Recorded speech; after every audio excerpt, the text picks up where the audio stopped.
الحمدللہ رب العالمین والعاقبۃ للمتقین والصلاة والسلام علی رسولہ الکریم اما بعد۔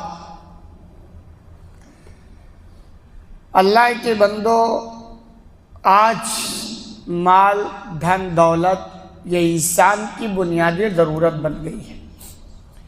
اسی لیے آپ دیکھیں گے ہر کوئی بندہ مال کے پیچھے بھاگا چلا جا رہا ہے، اور یہ کوئی غلط نہیں ہے، کیونکہ ضرورت ہے تو اس کو حاصل کرنا چاہیے۔ لیکن اگر وہ مال کے پیچھے اندھا ہو کر بھاگتا ہے تو یہ بہت بڑا گڑبڑ ہو جائے گا، یا مال سے اسے اندھی محبت ہو گئی ہے، یہ بہت بڑی تباہی کا سامان ہے۔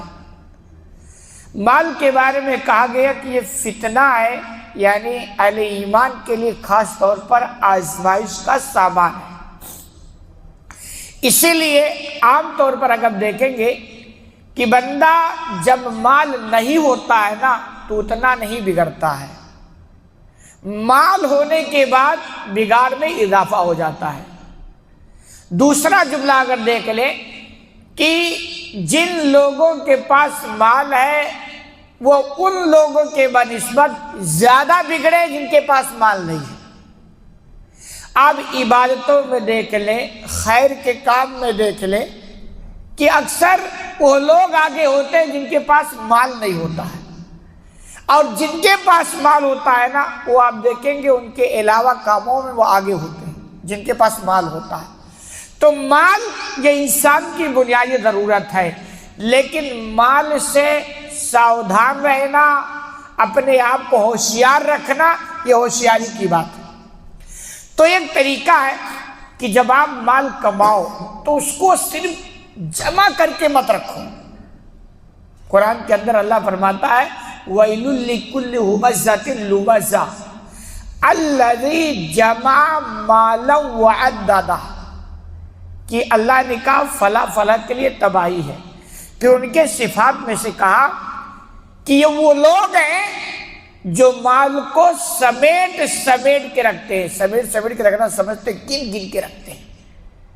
اگر 99,000 ہو گیا ہے تو 1,00,000 پوری کرنے کی پوری کوشش ہے، کم نہیں ہونا چاہیے۔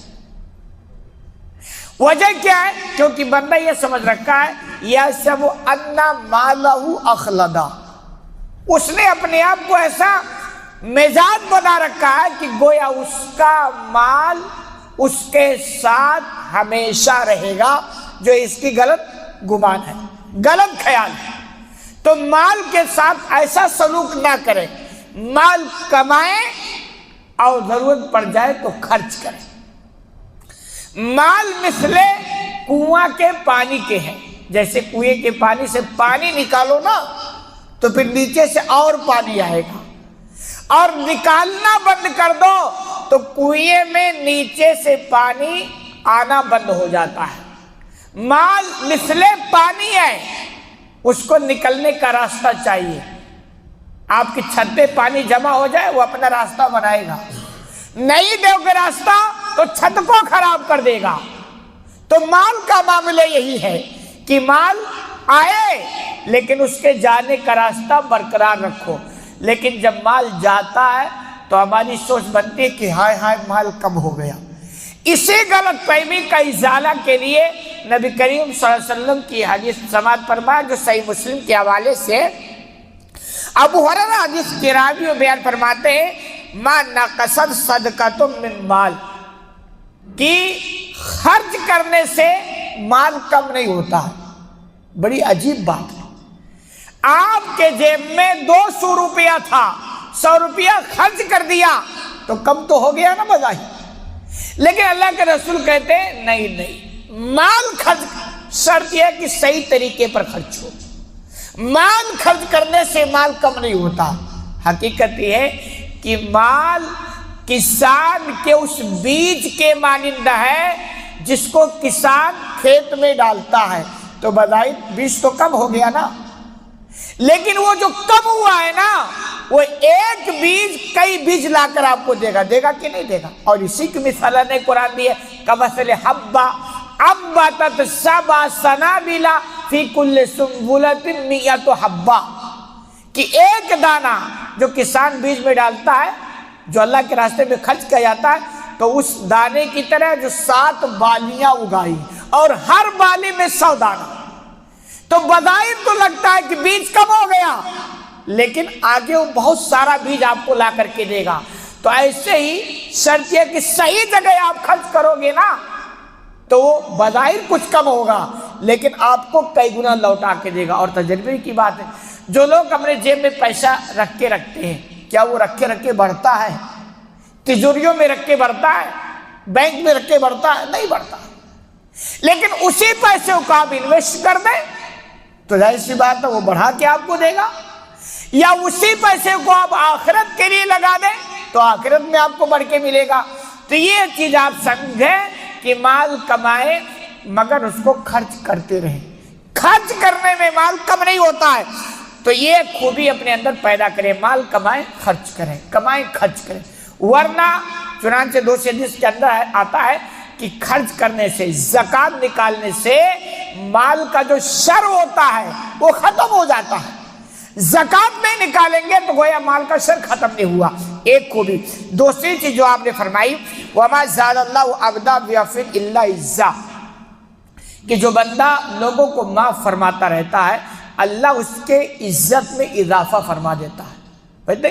کہتے نہیں ہم اس سے کم تھوڑو ہیں۔ بڑی زبردست خوبی ہے کہ آپ انتقام کے جذبے سے نہ جیے، آپ معاف کرنے والے بن جائیں۔ کیوں؟ یہ سمجھتے ہوئے کہ یہ دنیا دار الجزا نہیں ہے، دار العمل ہے، دار الجزا آخرت ہے۔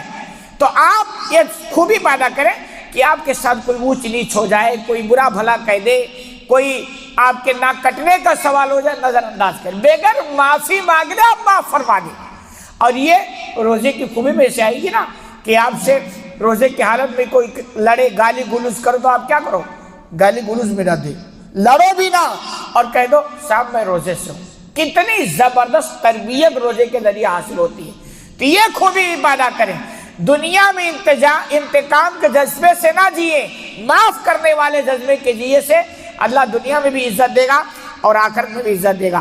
اور تیسری صفت جو آپ نے فرمائی وَمَا تَوَاضَعَ أَحَدٌ لِلَّهِ إِلَّا رَفَعَهُ اللَّهُ، کہ جو اللہ کے لیے جھک جاتا ہے، یعنی اپنے آپ کو چھوٹا کر لیتا ہے، اللہ اس کو بہت بلندی تک پہنچا دیتا ہے۔ یعنی یہ کہ بھائی فتنہ ختم کرنے کے لیے چھوٹا ہو گیا، جھگڑا ختم کرنے کے لیے چھوٹا ہو گیا، بغاوت ختم کرنے کے لیے اپنے آپ کو چھوٹا کر لیا، اور دنیاوی خرافات سے بچانے کے لیے اپنے آپ کو چھوٹا کر لیا، تو بظاہر وہ چھوٹا کرتا ہے لیکن اللہ اس کو بہت اونچا مقام عطا فرماتا ہے۔ تو اس مہینے میں یہ تینوں کام ہو سکتا ہے۔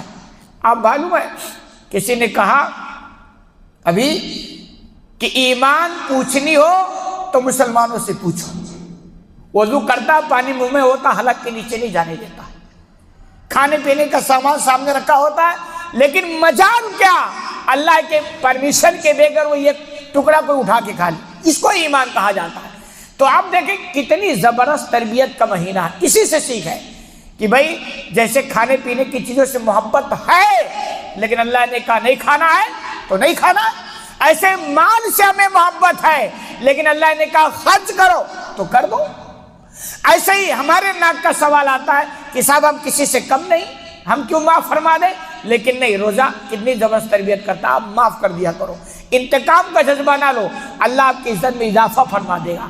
آپ اللہ کے لیے اپنے آپ کو چھوٹا کر لو، اللہ آپ کو بڑا فرما دے گا۔ ایمانداری سے اپنے آپ کو پوچھیں اگر یہ خوبیاں ہمارے اندر پیدا ہو جائے تو کیا ایسا نہیں ہے کتنے سارے فتنے، فساد، خرافات اور نہ جانے کن کن چیزوں کا خاتمہ ہو جائے گا۔ تو اللہ کے بندو یہ تربیت کا مہینہ ہے، اس مہینے میں اپنے آپ کو کچھ بنائیں، کچھ سیکھیں۔ اللہ رب العالمین سے دعا ہے کہ العالمین تمہیں کہنے سننے زیادہ عمل کرنے کی توفیق عطا فرما، آمین۔